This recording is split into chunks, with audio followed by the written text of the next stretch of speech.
Paper கத்திரிக்கோல் வளைக்கல் பென்சிலை வச்சு வட்டம் போடணும்.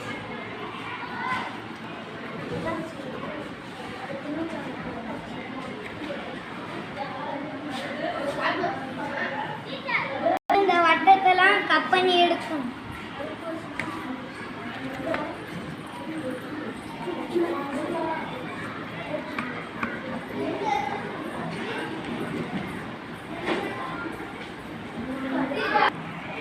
நம்ம பேப்பரில் வட்டம் ஒட்டிட்டோம், அது தெரியுதா?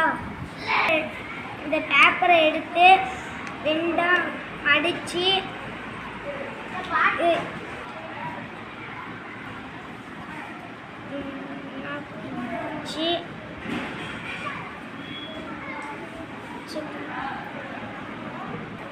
இதை இப்போ 8 தான் மடிச்சிடும். உங்களுக்கு தெரியுதா? இப்போ கத்திரிக்கோலை எடுத்து இந்த முனையை அப்படியே நறுக்கணும். இதை நறுக்கிட்டோம். இதை விரித்து பார்த்தா இதை இப்போ நறுக்கிட்டோம். இதை விரித்து பார்த்தா இது பூ.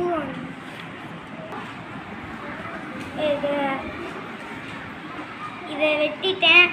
இப்போ இதுவும் பூ வந்துடுச்சு. நீங்களும் இதை செஞ்சு பாருங்க. வணக்கம்.